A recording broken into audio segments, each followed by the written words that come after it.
dear love, tandaan niyo pa ba ang hindi niyo malilimutang karanasan tuwing may Christmas party sa inyong mga eskwelahan? Siguro, ang ilan sa inyo ay hindi na makatulog dahil sa mga bagong damit na susuotin, regalo at samut-saring mga pagkain. Sa akin kasi, ayoko nang balikan pero ang hirap kalimutan ng pangyayaring yun.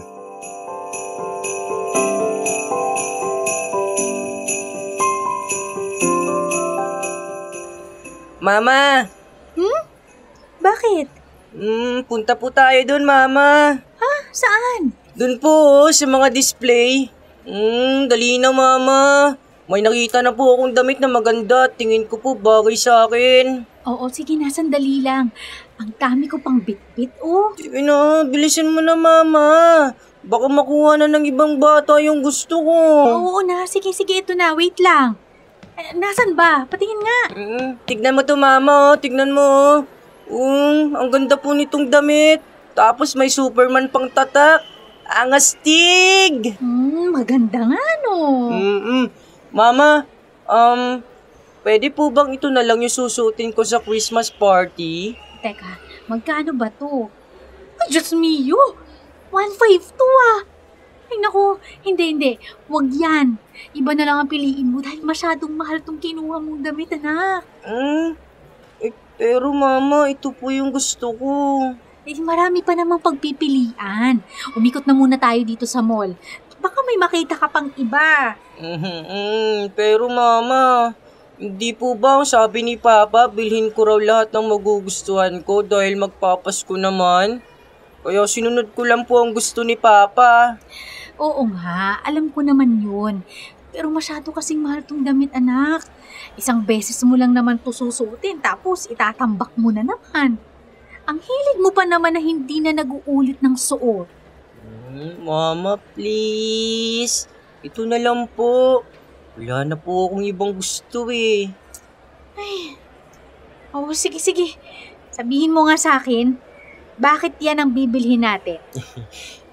Ang astig po kasi tignan, Mama. Tignan mo, oh. Panigurado, may inggit si na Raven kapag makita nila na suot ko po ito. Ay, manang-mana ka talaga sa papa mo. Masyadong mayabang. Mama, ito na lang po, oh. Please. Promise po, magpapakabait na ako tapos tutulong ako sa mga hugasin kapag ito po ang binili ninyo. Mama, sige na, please. Siya. Sige, yan ang bibilhin natin. Aasahan ko yung promise mo, ha? Talaga po? Oo nga. Makulit ka eh. Basta, yan na rin ang susuotin mo sa Pasko, okay? Wala na tayong pambili ng bagong damit, ha? Okay po, Mama. Mama, thank you po. You're welcome, anak.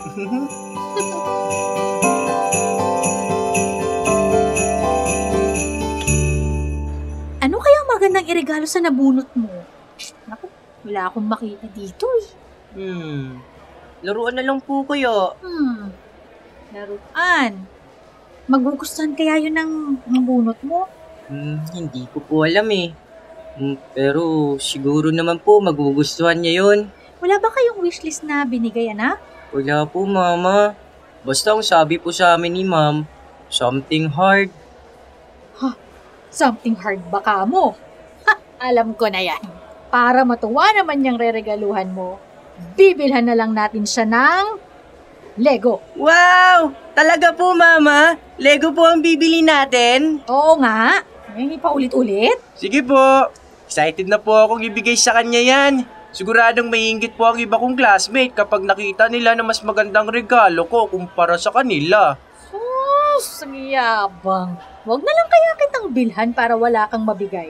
Joke lang po, Mama.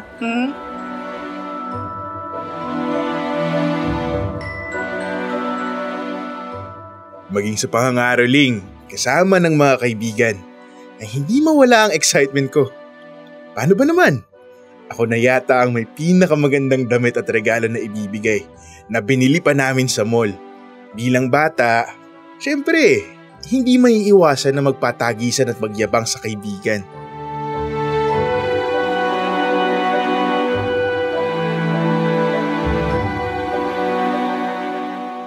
We wish you a Merry Christmas and a Happy New Year. Namamasko po. 20 pesos. Uy, 20 pesos! Thank you. Thank you. Ang babait ninyo. Thank you. Sakto. Malaki ng pera nating napamaskuhan. Oo nga eh. Tara, Jun, dun naman tayo mga aroling kinakapitan. Baka bigyan tayo ng mas malaki. Sige, tara. Jun, may tanong ako. Nakabili ka na ba ng pang-exchange gift sa school? Oo naman.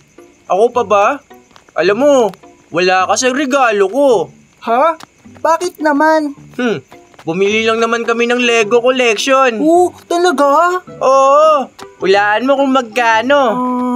50? 150? Mali pa din. Magkano? 500 lang naman. Sa mall pa namin to binili ni Mama. At hindi kayo makakabili ng ganon. Ang yabang mo naman, Jun. Makakabili din kaya kami niyan. Kailan pa? Next year?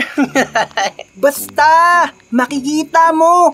Bibilan din ako ni Mama ng Lego at iinggitin din kita. Asa ka naman? Talaga? Basta sa Christmas party natin, magugulat ka sa suot ko.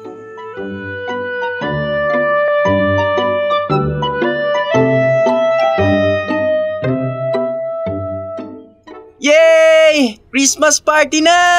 Oo, kaya tapusin mo na yung kinakain mo. O nakakadalawang plato ka na, oh. Baka naman hindi ka na matunawan yan. Nakain pa tayo sa party nyo. Isa pa anong oras na? Naku, malilate na tayo. Bilisan mo na nga dyan. Opo, Mama. Ang sarap po kasi nitong tosino. Ay, naku, alam ko. Ano, naayos mo na ba yung pang-exchange gift mo? Yung susuotin mo? Baka naman gusot na. Kakaplansya ko lang nun, ha? Hindi po, Mama. Inayos ko na po ang lahat kagabi pa. Talaga. Opo. Excited na po ako sa sasabihin nila sa damit na at regalo ko. Halata nga. Hindi ka nga nakatulog kakaisip mo. Basta Jun, paalala ko lang ha. Umayos ka. Huwag kang pasaway. Saka, tigilan mo na nga yung pagyayabang mo. Baka mamaya mapaaway pa tayo, anak. Naku, talaga pipingutin kita. Opo, Mama. Gusto ko lang naman pong inggitin sila Kahit na, masama pa rin yun. Nandun ka sa Christmas party para mag-enjoy at makihalubilo sa mga kaklase mo. Hindi para ibida mga binili namin sa'yo. Naiintindihan mo ba? Okay po. Okay, good. Sige, tapusin mo na yan at pagbihis ka na. Ay, matatapos na ako dito sa ginagawa ko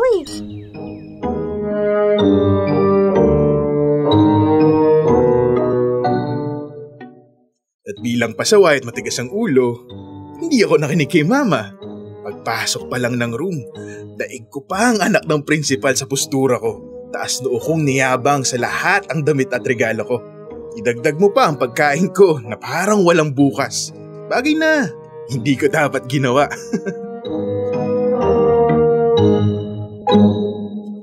Wow! Ang daming pagkain! Oo nga. Ay, pero maghinay ka lang sa pagkain ha. Sige na, dito na muna ako sa labas. Makipag-bonding ka na muna sa mga classmate mo. Opo! Uy, Jun! Jomar! Wow! Ang astig naman ng suot mo. Para kang superhero. Sabi ko sa'yo At saka tignan mo to. Oh, yung sapatos ko umiilaw. Wow! Ang galing! O, diba? Meron ka ba nito? Wala nga Gusto mo? Oo, syempre naman. Hingi ka sa mama mo. Ang bad mo talaga. Ayaw na kitang maging kaibigan. Diyan ka na nga. Okay lang. Ang ganda talaga ng suot ko. Siguro naiinggit sila kaya pinagtitinginan nila ako. Uy, potato chips at fries. Pahingi ako. Dadamihan ko ng kuha. My favorite. O sige, kain ka lang dyan. Marami namang pagkain. Ang sarap. Mukhang makakadami ako nito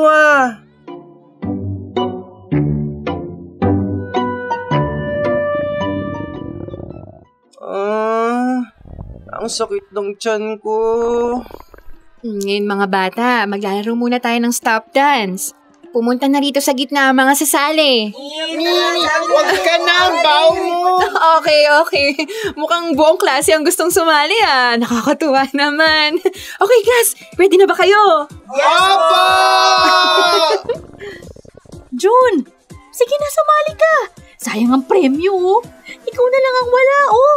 Ayoko po, Mama. Sige na, June. Ma'am, sasali po ang anak ko. Ay, sige ho. June, tara, dito na kayo sa gitna. Pero, Ma'am, Sige na, huwag ka na mahiya, June. Go, anak! Galingan mo! Woohoo! Okay, class, magsimula na tayo. Pagalingan umindak at sumayaw, ha? Hit it! Bawal ang parang tuod, ha? Sayaw-sayaw, everyone! Nakikita ko yung mga hindi gumagalaw dyan, ha? Fia! Ash! Oy, June, sumayaw ka. Ayan, go! Tingnan mo ngayon, tingnan niyo si Mami. Ang galing-galing gumiling, Sayo pa, anak! Sayo pa! Hinda! Sayaw! Sayaw pa! Uy, dapat ka naman! Teka! Teka lang! Anong amoy yun? Bakit ang baho? Oo nga, no. Ba't bumalik ka? Ayaw mo na maglaro? Ako, sayang naman at baka manalo ka sa stop dance, anak! ayoko na po, Mama. Dito na lang po ako sa upuan. Aray. Oh, ayos ka lang ba? Teka, may masakit ba sa'yo? Wala po. And stop! Walang gagalaw. Gumugulo ko eh. Wait. Teka, anong amoy yun? May umutot ba? Diyos ko, ano yun? Amoy imburnal! Bakit parang may amoy silang bagoong? May nagdala po ba sa inyo ng bagoong? Mga mami? Yak! Ang baho! Kadiri naman! Sino yung tumae? Kadiri! Ay, ang sama talaga ng amoy. Ano ba yan? Sandali, mag-i-spray lang po ako ng pabango. Grabe naman yun. Dito pa talaga dumumi. Lalabas na muna ako sa room. Baho!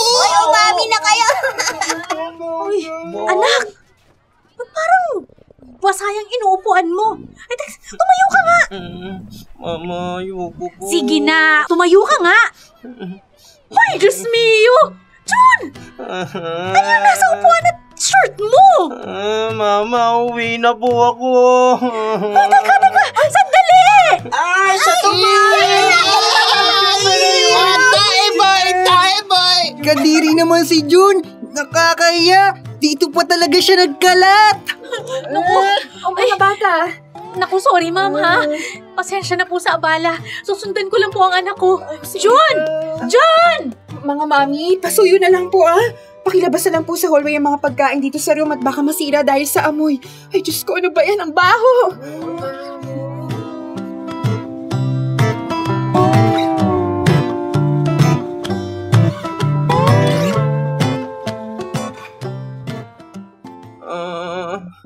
Ang sakit.